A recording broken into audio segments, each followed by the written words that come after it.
ಮದುವೆಯಾಗಿ ಕೇವಲ 3 ತಿಂಗಳು ವಾಕಿಂಗ್ಗೆ ಹೋದ ಗಂಡ ಮನೆಗೆ ಮರಳಲೇ ಇಲ್ಲ. ರಾಜಸ್ಥಾನದಲ್ಲಿ ನಡೆದ ಒಂದು ಭಯಾನಕ ಕ್ರೈಮ್ ಇದು. ಮೇಲ್ನೋಟಕ್ಕೆ ಅಪಘಾತ, ಆದರೆ ಒಳಗೊಳಗೆ ಹನಿಮೂನ್ ಮರ್ಡರ್. ಆಶೀಶ್ ಮತ್ತು ಅಂಜಲಿ ಮದುವೆಯಾಗಿ 3 ತಿಂಗಳು ಮಾತ್ರ. ಜಗಳವೂ ಇಲ್ಲ, ಸಂದೇಹವೂ ಇಲ್ಲ. ಜನವರಿ 30 ರಾತ್ರಿ 9 ಗಂಟೆ ವಾಕಿಂಗ್ಗೆ ಹೋದ ದಂಪತಿ. ಅಷ್ಟರಲ್ಲಿ ವೇಗವಾಗಿ ಬಂದ ವಾಹನ ಡಿಕ್ಕಿ.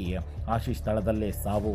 ದರೋಡೆಕೋರರು ಬಂದರು, ಚಿನ್ನ ಕಸಿದುಕೊಂಡರು ಎಂದು ಅಂಜಲಿ ಪೊಲೀಸರಿಗೆ ಹೇಳಿದ್ಲು. ಆದರೆ ಪೋಸ್ಟ್ಮಾರ್ಟಂ ವರದಿ ಶಾಕ್ ಕೊಟ್ಟಿತ್ತು. ಇದು ಅಪಘಾತ ಅಲ್ಲ, ಕತ್ತು ಹಿಸುಕಿ ಕೊಲೆ ಮಾಡಲಾಗಿದೆ. ಫೋನ್ ದಾಖಲೆಗಳು ಬಯಲು ಮಾಡಿದ ಸತ್ಯ. ಅಂಜಲಿ ತನ್ನ ಹಳೆಯ ಪ್ರಿಯಕರ ಸಂಜು ಜೊತೆ ಗಂಡನ ಕೊಲೆಗೆ ಪ್ಲಾನ್ ಮಾಡಿದ್ದಳು. ನಿರ್ಜನ ರಸ್ತೆಯಲ್ಲಿ ಹೊಂಚು ಹಾಕಿ ಕ್ರೂರವಾಗಿ ಆಶೀಶ್ನನ್ನ ಹತ್ಯೆ ಮಾಡಲಾಗಿದೆ. ಅಪಘಾತದ ನಾಟಕ ವಿಫಲ. ಅಂಜಲಿ ಸೇರಿ 4 ಅರೆಸ್ಟ್ ಆಗಿದ್ದಾರೆ. ಪ್ರೀತಿ ದ್ರೋಹ ಸಂಚು, ಇದು ನಿಜ ಜೀವನದ ಹನಿಮೂನ್ ಮರ್ಡರ್ 2 ಸ್ಟೋರಿ.